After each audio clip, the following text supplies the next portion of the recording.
Hola a todas, a todos, a todes. El día de hoy vamos a platicar sobre la salud mental, las redes sociales, algunas cifras, algunos datos. La intención del día de hoy va a ser un poco más, Informativa pues en algunos sí, casos. sí, entre informativa y también descriptiva de algunas situaciones que han estado pasando, que sobre Ujú, todo pasaron a partir de la pandemia ujú, y que me parece que es importante decir, sobre todo pensando que capaz que pues al final tiene una responsabilidad social, ¿no? Y esa ujú. responsabilidad social impacta en darle información a la gente que de otra forma me parece que la gente igual y no podría llegar a ella, ¿no? Mucha de la información que hoy vamos a dar viene del informe de salud mental que lanza la OMS en el 2023, justo hace un año, Mm, dando datos del estado de salud mental que tiene el mundo y y por qué este podcast tiene la importancia que tiene hoy por hoy en el marco de lo que está pasando en el mundo en general. Entonces, les pedimos que tengan paciencia con los datos y con los números, pero que hablaremos más allá de los datos y de los números, como siempre lo intentamos hacer, dándoles información ejemplos, ¿no? y chistes. Son muy importantes los chistes. Ok, yo sé que pues estuviste revisando bastante este estudio porque además diste una plática en una escuela. ¿Cuál es el dato que a ti te parece más interesante de este estudio? El dato que me parece más relevante, yo lo dividiría en dos datos relevantes. El primer dato relevante es que la Organización Mundial de Salud considera que actualmente la salud mental o la Ujú, información en torno a la salud mental eh, ha crecido y tiene una mejor aceptación en la población. ¿Qué es mm. mejor aceptación? Que ya no es una cosa que se habla por debajito de la mesa. Que no está tan estigmatizada, ¿no? Tal vez no en todos los Ujú, espacios, ujú. pero... Ok, Que ya por lo ok. menos lo decimos, ¿no? Y lo Ajá, hablamos. O sea, tú sí. vas a algún lugar y ya por lo menos dices, estoy tomando un medicamento o voy Mm, al psicólogo.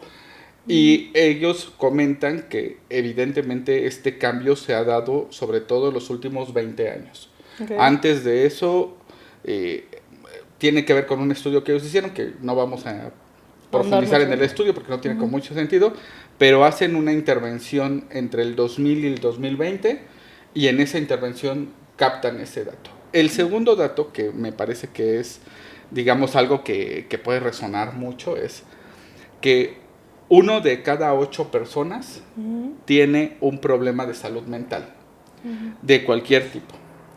Eso implica que si somos 8.000 millones de personas en este momento en todo el planeta, hay 1.000 millones de personas que tienen un problema de salud mental actualmente, que por lo menos es Mm, en un nivel estadístico. sí. Es decir, no es que hayan ido registrando a mil Ujú. millones, pero haciendo estadística, eh, resulta que por lo menos hay 1.000 millones de Que hasta me personas, parece poco, 1 de cada 8, pero bueno, pues pero esos por son lo menos los datos de la OMS. sí, ya por lo menos hay un acercamiento a decir pues que sí es una buena cantidad de personas, Ujú. que no estamos hablando de ello. Ellos refieren que en los últimos 10 años la población que reporta tener algún problema de salud mental creció un 25%. Que también tiene que ver con este primer dato, ¿no? Exactamente. Yo diría no necesariamente es que antes los números fueran menores, pero si tú tienes una situación de salud mental y nunca es diagnosticada, nunca te acercaste a algún espacio,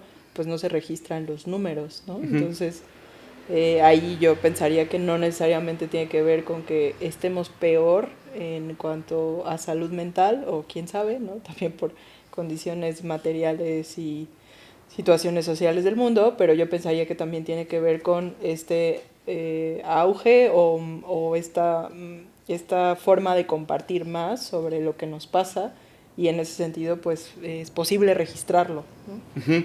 Y, y esto nos lleva a una pregunta que espero poder enlazar, porque luego se me van las cabras, pero poder enlazar a por qué esta pregunta va a ser importante, que yo te haría a ti y que al mismo tiempo, pues evidentemente yo también trataré de responder. ¿La salud mental es un derecho humano?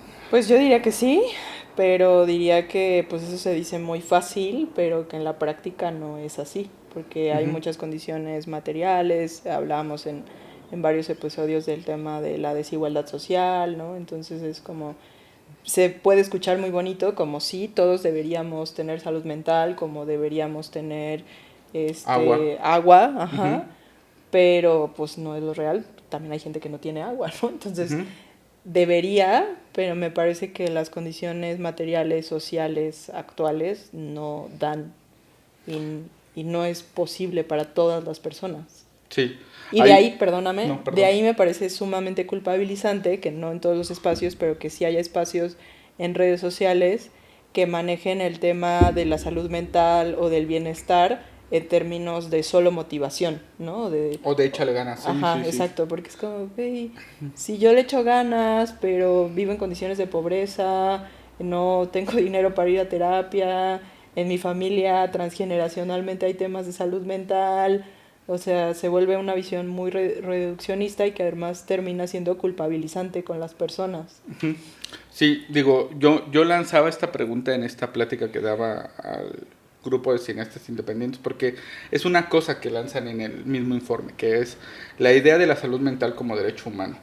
Y ahí vamos a detener, bueno, no nos vamos a detener mucho en cómo vamos a clasificar lo que es un derecho humano, qué es lo humano, porque pues, evidentemente sabemos sociológica y antropológicamente que este concepto lamentablemente ha tenido muchas adaptaciones a lo largo del tiempo, a tal punto como por ejemplo que en algún momento lo femenino no fue humano, ¿no? Ujú. Había la esclavitud, implicaba que había personas que sí eran humanas y que personas que no eran humanas. Y entonces esto del derecho humano pues tiene un montón de capas, pero tienes razón lo que tú planteas. Hoy por hoy, evidentemente los ejes en los que centramos esto tienen que ver con la clase, la raza, la etnia, las Un género. características de género, entre otros elementos que hacen muy complejo llegar a decir, pues cuando alguien le plantea, es que yo tengo como derecho humano la salud mental, por ejemplo, en un espacio escolar o laboral, que Ujú. es muy importante, o sea, Ujú.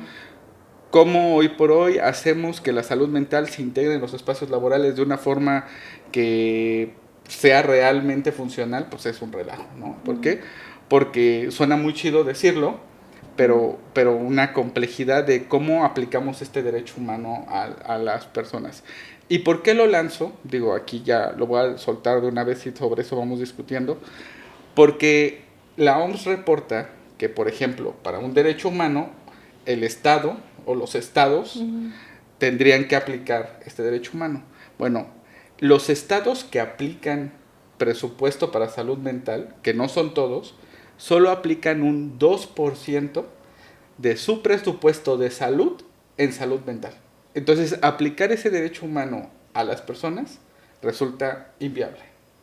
¿Y por qué lo comentamos? Porque por eso surgen instituciones como nosotros, como Ujú. nosotras. Porque es evidente que el Estado mexicano en este caso, Y en pero muchos otros cualquier otro países, Estado, o sí. sea, no tiene que ver Ujú. con México, la 4T ni nada por el Ujú. estilo, el Estado mexicano, como otros estados, incluyendo a estados muy ricos, no ocupan más allá del 2% en aplicar presupuestos para su salud mental.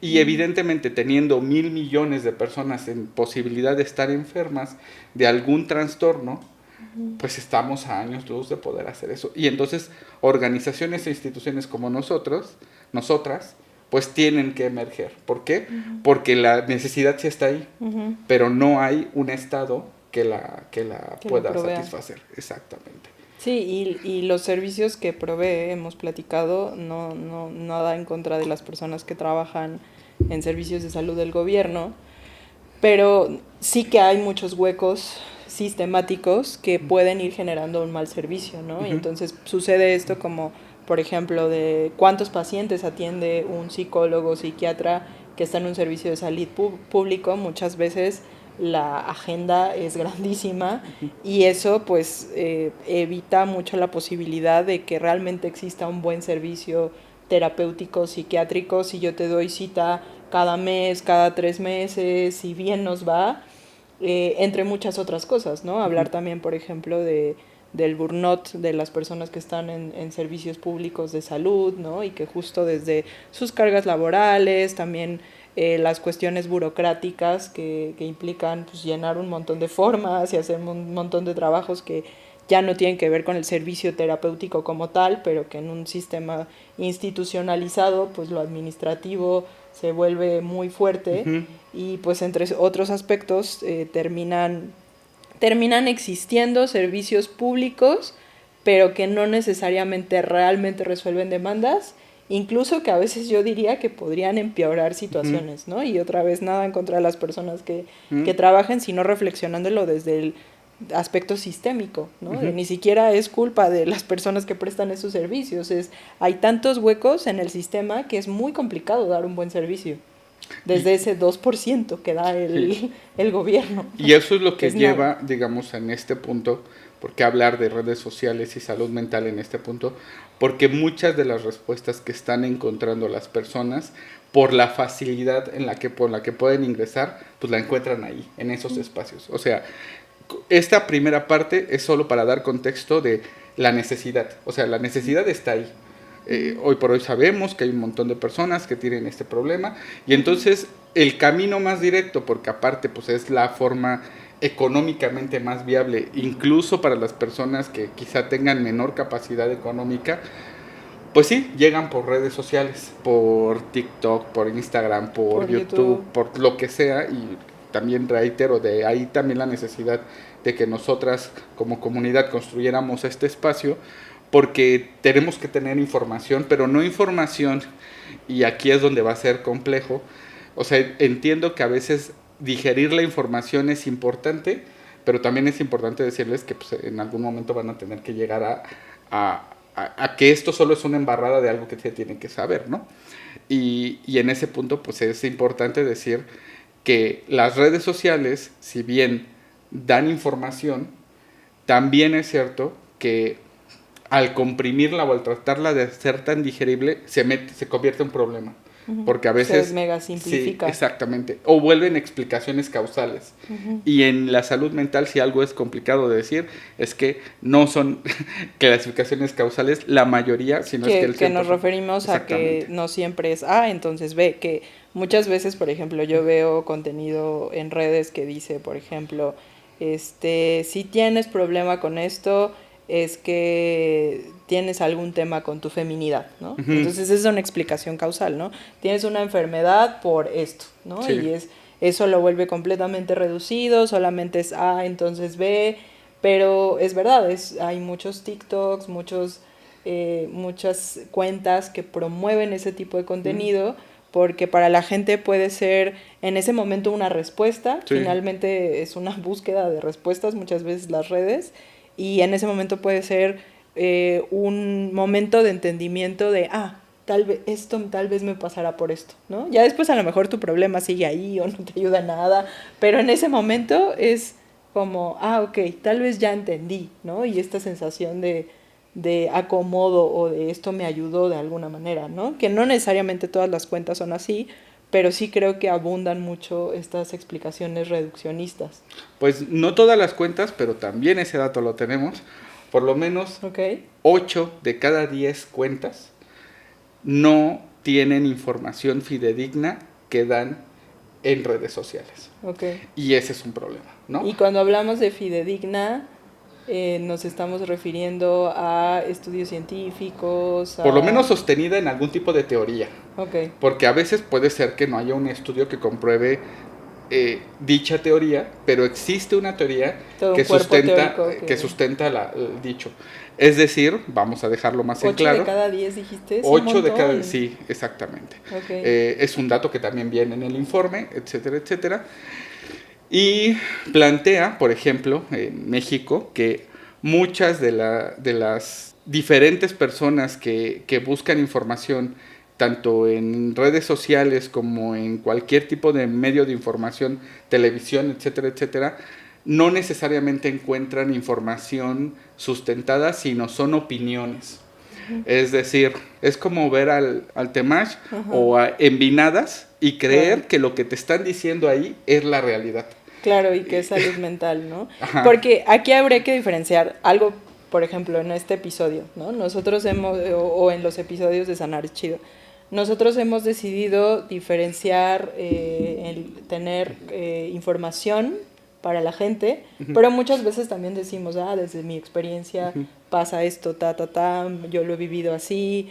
Entonces, aquí también tenemos opiniones, ¿no? Y hemos dado opiniones, pero creo que muchas veces intentamos diferenciar, como incluso lo hacemos desde los episodios donde damos opiniones, ponemos el prefijo entre terapeutas, ¿no? Y es una forma para nosotros de, pues va a ser una plática entre terapeutas más personal, pero también tenemos este tipo de episodios donde decimos, bueno, la intención es más psicoeducativa, ¿no? Vamos a hablar de temas, vamos a dar información, y entonces desde nuestra práctica esa es una forma de diferenciar. No es que las opiniones estén mal, no. pero no le podemos decir al mundo, porque yo lo viví así, entonces tú deberías vivirlo así, que creo que sí es algo que sucede pues con el contenido de tema chembinadas, ahora feliz y lo que se les vayan ocurriendo, sí, sí, ese es el problema, y que las personas lo toman como si fuera algo que tiene la claridad de la información o del enfoque, y al final sí, son opiniones, son experiencias, son contenidos que si bien no digo que haya que hacer una evaluación moral de los mismos, sí por lo menos hay que hacer una evaluación en torno a los temas que se están tratando. Porque por ejemplo, al hablar de vida en pareja, que es un tema muy importante para las personas, o de trastornos, o de la vida emocional de las personas, pues hay que entender que esto tiene sí un impacto en lo que describen las personas en su cabeza y cómo llegan a esas conclusiones. ¿Por qué? Porque, pues sí, o sea, es una forma de identificarnos, pero también es un problema porque reproduce datos que no necesariamente están ahí y que no son ciertos. Y creencias que muchas veces pueden reforzar incluso aspectos violentos o de otros tipos, ¿no? Y que a lo mejor no necesariamente es el objetivo de la persona que hace el contenido, pero pues justo por no diferenciar este aspecto de lo que es la verdad del mundo mundial y lo que es la opinión de una persona que está haciendo contenido, pues la gente puede ir y aplicarlo.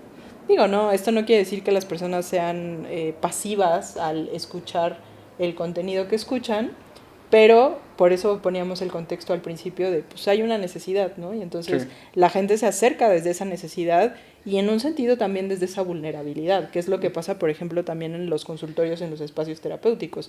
La gente se acerca desde una vulnerabilidad porque le está doliendo, porque tiene un problema, porque está sufriendo. Entonces, para las personas que hacemos contenido de algún tipo, pues es esta conciencia de, a ver, la persona se va a acercar desde ahí, ¿no? Entonces, si hay contenidos, pues que son tan, no sé cómo decirlo, como tan totalizantes en esto es lo que tienes que hacer, ¿no? Y la vida es así, y si tú no haces esto, entonces pues hay que considerar eso, que la gente se acerca desde esa vulnerabilidad y desde ahí pues hay una relación incluso de poder, ¿no? Sí, que yo digo, aquí vamos a empezar a mezclar temas porque evidentemente no vamos a poder sostenerlo solamente en un montón de cifras. Yo cuando estábamos haciendo justo el episodio de trastornos de la conducta alimenticia, yo justo comentaba, el problema no es que salga un hacedor de ejercicio en su podcast diciendo con 25 abdominales vas a sentir que Dios te habla. El problema es que eso lo dan como una afirmación de una realidad que no es cierta, porque no hay ningún dato que sustente eso, o que el pan va a hacer que tú mueras lentamente, o cosas por el estilo. Eso no es cierto. Y que la persona que se acerca al contenido pues lo hace a veces vulnerable. sí lo ve. Ahorita me viene a la mente un experimento que nos hacían hacer, no sé si a ti te lo hicieron en la universidad, que era que un día nos pusiéramos una bata blanca de doctor. Sí. Y que anduviéramos por la vida. Nosotros pues no éramos doctores ni teníamos por qué llevar bata blanca, pero era este experimento social de cómo las personas cambian dependiendo de en qué estatus te vean. Y sí es verdad, o sea, no recuerdo cuántas veces lo hice, pero sí, el ponerte la bata blanca hacía que las personas te hablaran diferente, te miraran diferente, interactuara contigo diferente. Entonces me parece que es este mismo fenómeno, pero puesto en las redes, ¿no? Ujú. Hay personas que buscan desde una parte de marketing, que seguramente tendrán como más experiencia de ese lado, generarse un reconocimiento desde lo que hacen, ya sea que hagan coaching o que Lo que es sea, o... lo que sea, Sí. y no necesariamente pues justo tienen la preparación o la carrera, o no necesariamente tienen una práctica ética con más allá de sus estudios, pero esta cosa de, bueno, pero tienen la bata blanca de doctor, ¿no? O Ujú. tienen una imagen por la que la gente dice, ah, yo le creo. Es un experto en algo, ¿no? Y Sí. eso es peligroso. A mí me parece muy fuerte la cifra que das, o sea, 8 de De cada cada 10. 10 que sea información que, pues justo que puede meter más en problemas, ¿no? Sí. Y reitero, porque estamos hablando de que estas personas, por ejemplo, pueden llegar a hablar de su experiencia con su trastorno, pero generalizarlo a experiencia con su trastorno a una visión de lo que implica el trastorno. ¿A qué me refiero? Voy a poner aquí otro dato. 31% de las personas que reportan algún tipo de malestar tienen alguna versión de un trastorno de ansiedad. Y 29% tienen una versión de un trastorno de depresión. Es decir, entre estas dos cantidades aproximadamente tenemos el 60% de las personas que reportan algún tipo de trastorno entre ansiedad y depresión. ¿Qué quiere decir? Pues que yo salgo a hablar de mi, y que también ha sido un podcast que tuvimos, de mi experiencia con la depresión, y entonces asumo que todas las personas se deprimen como yo. Uh-huh. Y eso también no es cierto, ¿no? O Sí. sea, las personas, hay una diferenciación entre la depresión entre varones y mujeres, condiciones sociales, étnicas, Edades. exactamente. Entonces, de repente, lo que para mí puede verse como un trastorno depresivo, quizás sea otra cosa en otra persona, porque las características sintomatológicas y diagnósticas cambian.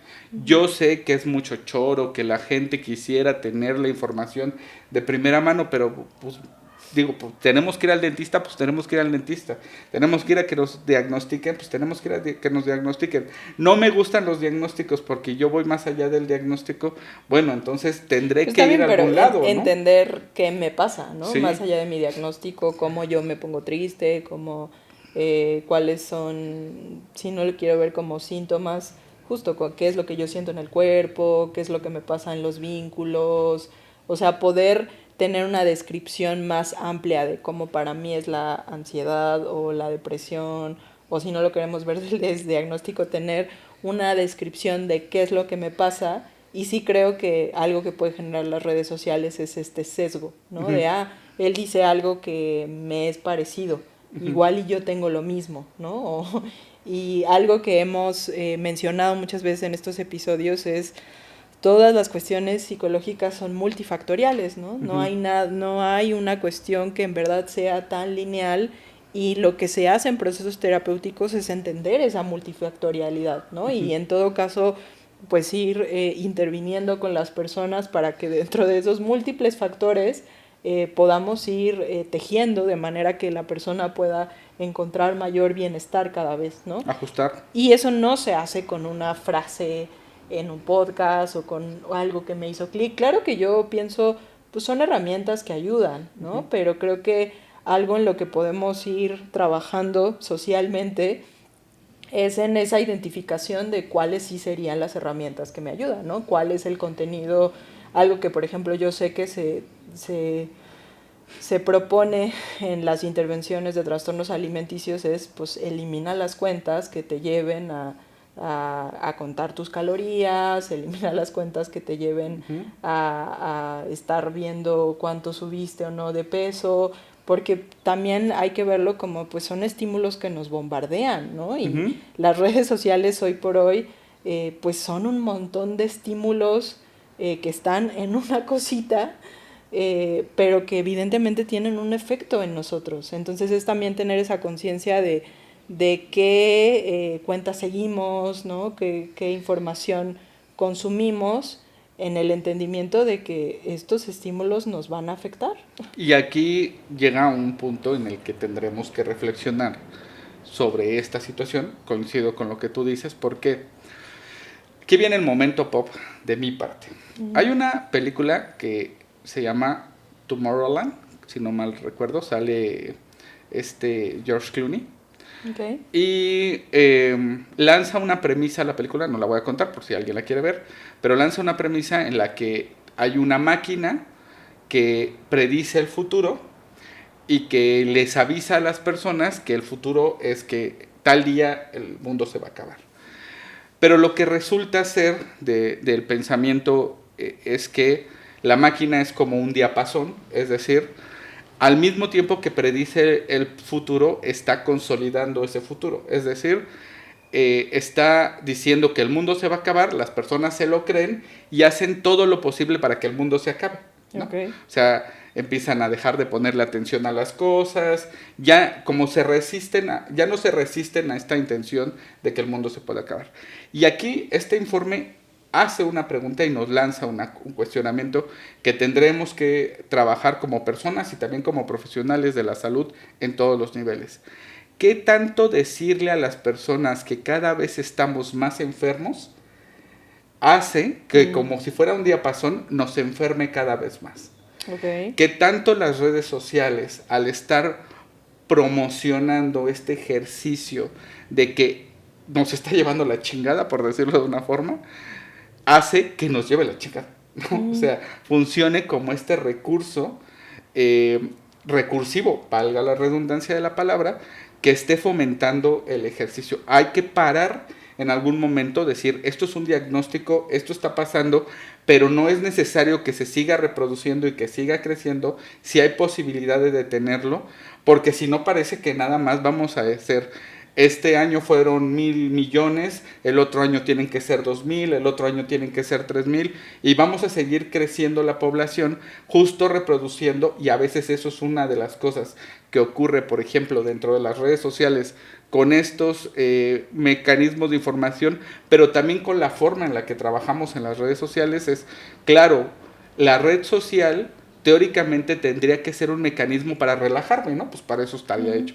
Pero si cada vez me está angustiando más, entonces no está funcionando, está más bien funcionando como este diapasón que cada vez reproduce más una realidad que es o inalcanzable, o poco funcional, o más frustrante, y entonces pues hay que detenernos y decir, quizá no lo estamos haciendo bien, y hay que cambiar la estructura de lo que estamos haciendo. Que aquí es donde creo que podemos hablar de el doble filo de las redes sociales, o no sé si doble filo también entender que no podemos hablar de las redes sociales desde una totalidad y decir que solo generan tal cosa o solo generan tal otra. Y yo pondría, por ejemplo, estos dos puntos de, bueno, hace rato mencionabas como en un sentido ha sido benéfico el hecho de que sea un espacio de compartir información, porque al final hay una necesidad de tener información y hay búsquedas en el internet y tal, y entonces, bueno, se vuelve un espacio para hablar, para dialogar, etcétera. Y por otro lado, me parece que la parte no tan positiva de las redes sociales no tiene que ver solo con este asunto de la información que no es fidedigna. O sea, esa es una parte, pero me parece que también el mirar cómo las redes sociales han cambiado nuestras interacciones en diferentes ámbitos, cómo se han modificado en ámbitos de amistad, de pareja, escolares. O sea, es que sí creo que es algo que ha... pues sí, está inmerso ahora en los diferentes ámbitos de la vida social, que en algún punto no estuvo, que justo para las personas que no crecimos con... A lo mejor crecimos tú y yo con Messenger o algo así, pero Hi-Fi. Nada más y no al grado del uso que se les da ahora.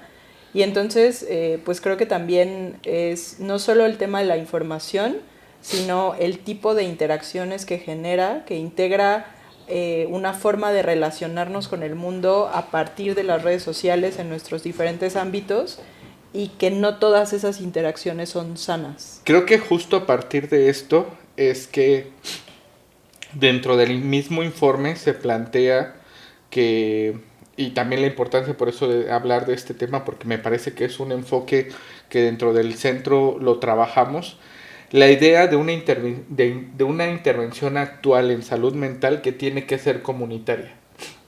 O sea, al final, las redes sociales, como su nombre lo indican, deberían de permitirle a las personas generar cohesión social, pero lo que está, y este es el efecto de diapasón del que yo hablaba, la red social, por el mecanismo en el que llega, hace que en ocasiones se dé más bien el aislamiento en lugar de esta cohesión. Entonces, plantearnos nuevas dinámicas de salud mental es bien chistoso porque sí, justo lo que ahora implica es regresar a otros momentos de nuestra historia en los que salimos a la calle, vemos espacios de salud desde otros lugares, con otras dinámicas, cometer movimiento, ir a los espacios, regresar a esta forma de socializar sin quitarnos los elementos tecnológicos, pero interviniendo en los elementos tecnológicos a partir de nuevas interacciones. Es decir, igual y te conozco a partir de la red social, pero tengo que salir al mundo contigo. O sea, tengo que verte, tengo que comer contigo, tengo que dialogar contigo, tengo que establecer un ejercicio de vinculación en el que no siempre el elemento intermediario sea o el teléfono o la computadora o cualquier otro tipo de recurso. Exactamente. ¿Tú qué interacciones, tanto personalmente o en el consultorio, con amistades, has visto que pues son diferentes en esta mediación de las redes sociales? Lo que yo he encontrado, tanto en mi vida personal como en el consultorio, son interacciones que van desde lo familiar, o sea, es un mecanismo para poder tener conexión con tu familiar que vive en Baja California, cosas por el estilo, pero eso hace esta distancia de a veces, pues decir, pues ya no tengo que ir, ¿no? Uh-huh. O esta fantasía, ¿no? Ajá. De que porque veo que subiste, realmente tenemos una convivencia. Exactamente. Que no es una convivencia, ¿no? Que no es real, que... Y aquí es un punto muy importante por el cual yo también creo que esta teoría de que modifica la realidad es importante. Las redes sociales actualmente, no digo que hayan sido así siempre y que tampoco digo que así tengan que ser así siempre, son un mecanismo para colocar expectativas en las personas. Uh-huh. O sea, actualmente, no todas, pero principalmente redes sociales donde la imagen es muy importante, como Instagram, YouTube, incluso algunas veces X o antes Twitter, son estos elementos que generan un proceso de idealización de las cosas, de las personas, de las situaciones. Esto debería ser así. Exactamente. Yo te platicaba hace rato un ejemplo con un amigo que tiene una hija adolescente y que los dos platicábamos un poquito de nuestras adolescencias y decíamos, bueno, pues nosotros salíamos a jugar, ¿no? Con nuestros amiguitos a la calle, ¿no? Sí. Porque a mí todavía me tocó ese tipo de infancia, adolescencia. Y él me decía, bueno, ahora me pasa que mi hija adolescente pues ve chicas que se van de viaje a otros países, tal, y nosotros no tenemos esa posibilidad, ¿no? Y ella se acerca a mí y me dice, papá, ¿por qué no vamos? A mí me gustaría ir a tal. Pues a mí también, hija, pero no es nuestra realidad, ¿no? Y entonces a mí eso sí me dejó pensando mucho como, claro, o sea, en mi realidad no te medías con tanta gente, o sea, era como que tus amiguitos, siempre había alguien que tenía más o menos, pero pues al final como todos vivíamos en un mismo contexto, pues más o menos era algo parecido, ¿no? No variaba tanto. Pero ahora sí creo, y sobre todo hablar de estas diferencias que hay en el contacto con las redes sociales dependiendo del momento en la edad, ¿no? Del momento en el desarrollo, y que es muy distinto que lo vivamos ahora como adultos, a cómo le sucede en la adolescencia, que pues es un momento donde te importa mucho tu imagen, donde apenas estás acomodando cuál es tu identidad, donde es importante diferenciarte de otras identidades y desde ahí pues entender quién eres, El pero estatus. me parece que sí debe ser muy complejo desde esa adolescencia estarte comparando con una posibilidad tan grande, ¿no? Sí, es que teóricamente eh, todos los ejercicios tecnológicos que tenemos actualmente tendrían que ayudarnos a democratizar y diversificar las posturas de lo que tenemos, pero la verdad no lo están haciendo, están generando y es el camino que tenemos que romper, la inercia que tenemos que romper, la idea de una forma de hacer las cosas y solo una forma de hacer las cosas, como lo que tú dices, ¿no? Es que todos los niños tienen que ir a Disneylandia, pues sabemos que no era cierto, o sea, nuestra versión, digamos, mexicana de eso era, ya no existe, ahora se va a llamar diferente, que es la feria de Chapultepec, ¿no? No me acuerdo, ahora se llama Aztlán, Parque Aztlán o algo por el estilo, pero son estas versiones de diversificar la realidad que, vuelvo a decirlo, el riesgo de las actuales redes sociales, de los discursos de salud mental, los discursos de salud mental también deben de ser diversos. O sea, el ejercicio de lo que es la salud mental, cómo se está planteando, cuáles son las características, cuáles son los alcances, porque vamos a decirlo de esta forma, a lo mejor yo no puedo acceder a un proceso terapéutico de 5 años, pero puedo acceder a un proceso De 10 sesiones. de 10 sesiones o puedo acceder a terapia grupal o puedo acceder a ciertos ejercicios que están más ad hoc con mi posibilidad social, etcétera, etcétera. Y lo mismo en la realidad. Yo vuelvo a otro momento pop es, yo sigo en Twitter a dos personas. Uno que dice que es el presidente de Polanco, Ya. Sí. pero otro que es el presidente de Catepec. Sí, sí, he visto sus Y, títulos. y esas versiones de la realidad justo Sí, eso me parece muy interesante. me parece que ese es el asunto, ¿no? Claro, o sea, sí. diversifiquemos la idea de justo pensar qué es lo que nosotros consideramos que es el estrato alto, por ejemplo Polanco, pero también la diversidad de lo que implica ir a una zona conurbada como es Ecatepec. ¿Y qué pasa cuando hay esa convivencia y empezamos a hablar de nuestras realidades y vemos cuáles son nuestros puntos en común? Y ese ejercicio me parece muy interesante. Sí. La verdad. Y vuelvo a decir, ahí sí amplía la realidad. Dice, por ejemplo, el último que yo vi es que se fueron al que yo le llamaré teleférico, pero es el cablebús Sí, sí. de Catepec, que está pasando por toda la zona de atrás de los cerros, que es la zona pues más de más bajos recursos en ese espacio, pero que está facilitando, porque si no había que subir y bajar cerros para poderte trasladar por toda la parte de atrás de esa zona. Y pues el cuate dice, no, y aquí podemos poner a un sujeto con un bar para que te vaya sirviendo bebidas, el de Polanco, ¿no? Y el de Catepec, sí, tus micheladas, que no...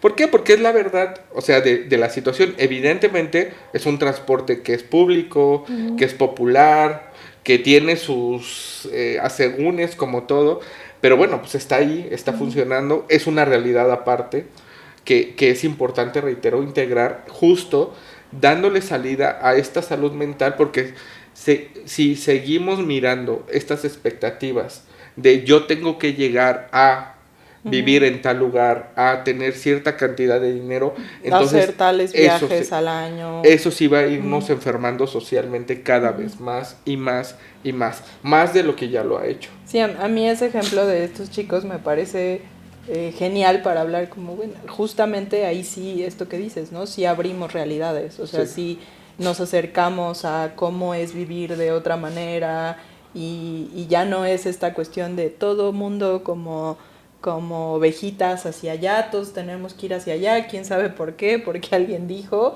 y poder entender pues la complejidad de los diferentes mundos sociales, ¿no?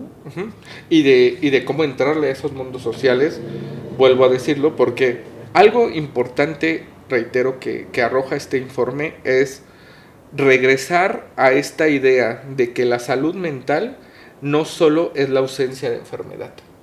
sino es la incorporación de varios elementos en mi vida cotidiana que generen bienestar. Lo que hablábamos también en uno de otros capítulos. Porque sin eso va a ser muy difícil. O sea, porque es evidente, vamos a decirlo de esta forma muy coloquial, no todos vamos a ser ricos. O sea, no se puede. Claro. Que para mí, por ejemplo, desde el enfoque que yo manejo, que es el psicodrama, pues hablamos de justo de que además del tema patología, no patología, pues debe haber flexibilidad, empatía, justo que tampoco podemos entender la salud o nos podemos entender fuera de los grupos humanos porque vivimos en grupos, somos personas gregarias desde este enfoque es mirar también el tema de la flexibilidad en los roles, o sea, también un sistema que nos dice como lo mejor es ser siempre el bueno, es siempre el exitoso, eso no es flexible de ninguna manera, sí. te pide ubicarte en un lugar y sostener ese lugar hasta el fin de los tiempos, y eso no es sano, ¿no? O sea, a veces necesitamos ser vulnerables, a veces necesitamos regarla, o sea, ¿sí? Toda esa diversidad humana se pierde en estos modelos de éxito que nos piden que encarnemos algo que se supone que nos va a hacer felices y que muchas veces las personas que lo encarnan nos dicen que no es así, o muchas veces justo las personas que encarnan esos modelos de éxito se enferman, ¿no? Tipo Justin Bieber o personas... Quien sea, ¿no? Sí. Pensaba yo también en lo que generan las redes sociales como mediadoras en estos tiempos de las relaciones afectivas, ¿no? Y por ejemplo, algo que llegamos también a ver en los procesos terapéuticos, ¿no? El tema de los duelos, por ejemplo, ¿no? Y que antes uno cortaba con alguien y pues ya, ¿no? Si no estaba en tu círculo, tal vez no lo veías más. Sí, ya no ibas a la escuela, ya no te lo encontrabas, sí. Eso. Sí. Y como ahora media esta realidad de, incluso esta decisión, ¿no? De lo bloqueo, no lo bloqueo, seguimos... como incluso cuando, como dices en el momento pop, una pareja del espectáculo corta y lo primero que van a revisar todo el mundo es si se dejaron de seguir. Si bajaron sus fotos. Si bajaron sus fotos. Entonces también es interesante ver, pues sí, esta mirada social, porque muchas veces no es solo ni siquiera entre la pareja o quienes estén vinculando, sino qué mirada social hay desde las redes sociales, ¿no? Sí. Y si se valida o no esa relación en función de qué suben o qué no suben, o si ya se dejaron de seguir o si se continúan siguiendo. Por eso hablo tanto de la expectativa, porque sí creo que todo esto, o sea, tienes razón, ha tenido movimiento a partir de lo que son las redes sociales, pero sigue siendo una versión que también puede ser antigua de cómo se espera que se hagan las cosas. O sea, yo espero que si tú terminas conmigo, me dejes de seguir y me bloquees. Porque si no, entonces puede... Y sigue siendo este fortalecimiento de las expectativas. Incluso yo lo llevo más lejos. Hace rato también te lo comentaba. Lo que se espera de ir a terapia, lo que es a veces incluso un argumento, como decir, porque yo voy a terapia, soy mejor que tú que no vas a terapia, ¿no? Y justo esa cuestión es lo que plantea la idea de, a ver, veamos la salud mental desde un ejercicio de comunidad, de qué es lo que haces en tu vida cotidiana para tener salud mental. A lo mejor no vas a terapia, pero vas a tu grupo de escalada, pero vas con tus amigos a cenar, pero tienes una serie de personas con las cuales puedes desahogarte. Tienes tus tiempos libres, haces cosas que te agradan. Sí. Tienes tu propia casa que se convirtió en tu hogar, tienes mascotas, tienes un camino que seguir. Que a lo mejor yo voy a terapia y solo voy a terapia, vengo, me encierro y me pongo a beber como chachalaco hasta perderme. Bueno, pues mejor no vayas a terapia, soy ¿no? Violento con mis vínculos. Sí, a todo mundo pendejeo, etcétera. Entonces, mejor no vayas a terapia. O sea, sí. Creo que el ejercicio de la expectativa en torno a la salud mental y que se fomenta por las redes sociales, por el ejercicio de lo que teóricamente la sociedad espera, de lo que tú tienes que hacer, es en gran medida lo que está fomentando y fortaleciendo este ejercicio ahora, como tú bien lo dices, a diferencia de antes, que puede perpetuarse en el tiempo para decir esto es lo correcto, esto es lo incorrecto. Esta es la forma correcta de verte, esta es la forma correcta de hacerlo, esta es la forma incorrecta. Yo ahí sí estoy de acuerdo, a lo mejor incluso arriesgando en lo que voy a decir, a veces hasta con los discursos de odio. Pues puedo estar de acuerdo en que existan. No hay pedo, pues, si quieres odiar a todo mundo y decir que las mujeres son esto, o que los morenos son esto, o que los blancos, no importa. Pero siempre y cuando esto no se vuelva la visión hegemónica o la única naturalidad de las cosas. O sea, hay muchos discursos. Y ahí es donde justo las redes sociales no se nos tiene que olvidar. La otra vez yo escuchaba, y perdón por alargar tanto mi participación, a un cuate que yo veo en redes de chistes y de cosas así, que decía, no se les olvide que las redes sociales son como una plaza privada. Okay. No son un parque público. Okay. Porque las redes sociales, al tener dueño, al pertenecerle a alguien, tienen una lógica comercial. Y entonces te dicen qué vas a ver y qué no vas a ver. No es como acudir al parque con tu familia, a donde sí hay un espacio abierto, libre, donde tú puedes ver lo que sea. Yeah. La Alameda Central, por ejemplo. Ahí te vas a encontrar a los que venden elotes, como te vas a encontrar al güerote que va a Bellas Artes, ¿no? No es lo mismo las redes sociales. Las redes sociales es como irte a meter a Mítica. Y pues ahí va a haber cierto... Mítica es una plaza muy cara. No es un espacio donde tú de repente puedas quitarte la playera y decir, bueno, aquí quiero estar sin playera comiéndome mi hamburguesa, porque va a llegar un guardia de seguridad y te va a decir salte, ¿no? Como en Twitter, ¿no? Que no puedes decir lo que sea, o en TikTok. Entonces, las redes sociales no son un espacio público, son otra cosa. Es una buena analogía. Vale, pero no lo son. Y entonces también hay que entender que la salud mental requiere esta libertad que sí te permita, si tú quieres comerte tu hamburguesa sin playera y no estás molestando a nadie con enseñar tu barriga, bueno, pues no hay bronca, ¿no? Nelly, pues, ¿qué te parece si le vamos dando cierre a esto? Sí, me parece bien. Comenzaría por decir que, pues, que lean el informe, si les importa y les interesa. Los podemos dejar por ahí. Le podemos dejar ahí la liga para el informe. Es muy importante para todas las personas que se dedican a la salud mental en alguna de sus diversas opciones para incorporarlo en su práctica. Y ya más ad hoc con lo que estamos platicando, creo que habría que dar como unos elementos para relacionarnos lo más sanamente que podemos con este espacio privado del que, bueno, por lo menos yo considero y hablo. Y la visión, las redes sociales, sí, ¿no? Que son las redes sociales, y hablar de otros espacios públicos donde tú puedes diversificar esta percepción. Yo, daría un punto, y si quieres vamos pivoteando, que es, trata de seguir a personas con las que no estés de acuerdo, para que puedas abrir y diversificar tus puntos de vista. Vuelvo a decir, a veces es mejor saber, ¿sabes qué? No estoy de acuerdo, pero quiero saber qué opinan.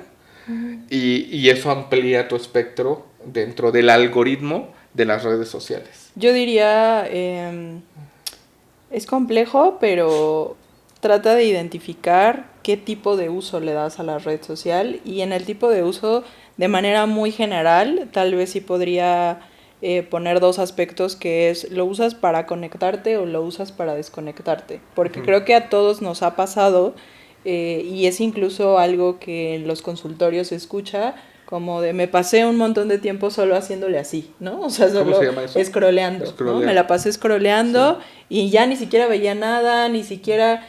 Y esos son indicadores de, pues igual lo estoy usando para desconectarme, igual es una conducta más bien ansiosa, ya ni siquiera tiene que ver con realmente ver un contenido o apreciar un contenido o saber qué está pasando en el mundo, sino solamente estar scrolleando, pues es una manera de desconectarme de algo, y habría que revisar como de qué me quiero desconectar, ¿no? Sí. Ya en un sentido más profundo, esa sería una que diría yo.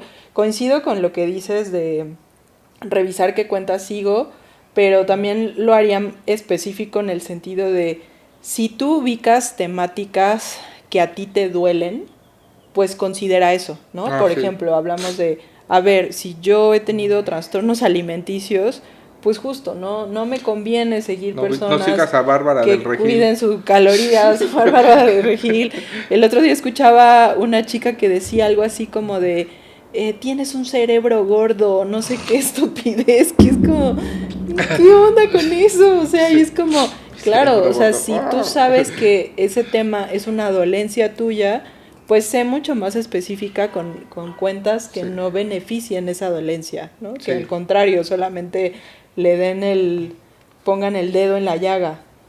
Sí, estoy de acuerdo. Y creo que eso va muy ad hoc con uno que me salía desde hace rato que lo planteabas, que es, las redes sociales son buen espacio para conseguir información.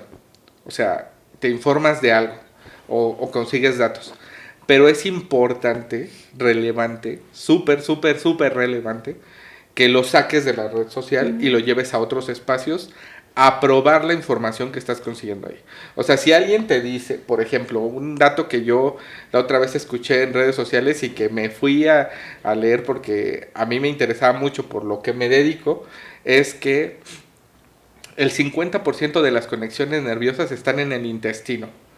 Lo escuché en redes sociales, en TikTok, ahí viendo a un doctor que estaba hablando sobre gastroenteritis y pues claramente salí a buscar en artículos y en libros si esto era cierto. Resulta que sí es cierto, por eso muchos de los problemas emocionales se reflejan en el estómago y en nuestros procesos digestivos, porque es cierto, el 50% de nuestras conexiones nerviosas están en los intestinos. Y bueno, es importante justo salir de ahí para probar que eso que está pasando, digo, hay muchas veces que les dicen, dúdalo todo. Bueno, si no lo quieres dudar todo, no hay pedo, pero sal e investiga. Y yo diría muchas veces no solo para comprobar la información, si es cierta o no, sino también en este sentido de convivencia, ¿no? Sí. O sea, que te quedas con mucha información y no solo información, sino incluso chistes o cualquier cosa que veas en las redes, y que es importante sacar esa interacción al mundo, ¿no? Y poder hablar con personas de, oye, ya viste esto, ¿qué piensas tú, tal? Para que no nos quedemos con esta idea de que si tenemos interacción en redes sociales, eso es conexión y eso es interacción y eso son vínculos. Podemos utilizarlos más bien incluso como detonadores, ¿no? O sea, estos ejercicios para nosotros son eso, ¿no? Pensar en detonadores de cosas que se puedan hablar después en otros espacios, en las casas, en los consultorios, y las películas, las series, en vez de que lo vivamos como un acto individual, pueden ser detonadores que después tratemos en nuestras comunidades, ¿no? Sí, llevarlos a la realidad. Yo me quedaría sobre todo con este último punto, yo ya no agregaría más, que es todo lo que el mundo digital, virtual y la tecnología hoy por hoy nos ofrece, incluyendo este podcast. O sea, esta idea de venir aquí a escuchar, es justo para tener también espacios de diálogo afuera de este mundo. El mundo virtual es bonito, yo también me gusta, mientras lavo los platos veo mis podcasts y cosas, pero después hay que salir, ¿no? Hay que salir a los comedores, hay que salir a la calle, hay que salir a los parques, hay que salir y ver gente y diversificar esto, porque, vuelvo a decirlo, algo que sí extraigo del informe es el camino que está siguiendo la mayoría de las instituciones, organizaciones mundiales, es regresar a la idea de las prácticas en comunidad. Y si ese es el camino, seguramente es porque es cierto ese camino. O sea, necesitamos regresar a construir nuestras tribus, nuestras comunidades, a veces incluso llevarlas más allá de los espacios, por ejemplo, familiares, por otros espacios de salvaguarda. Y pues eso es importante. Entonces sí, yo coincido contigo, Eli, es importante salir y creo que si algo se pueden llevar de esto, por lo menos de mi parte, como Yosafat, es hay que salir al mundo, hay que ver, nos va a doler, a veces no va a ser cómodo, pero la realidad es un lugar bien bonito también, ¿no? Sí. O si no lo... A veces tampoco las redes es un lugar tan bonito. No. Pues bueno, yo creo que con esto podemos cerrar. Igual si tienen dudas, preguntas, comentarios, por favor, háganos saber. Si hay algunas líneas de este episodio que les gustaría que abordáramos en otro momento, pues lo haremos con mucho gusto. Y nos vemos en otro episodio de Sanar Chido.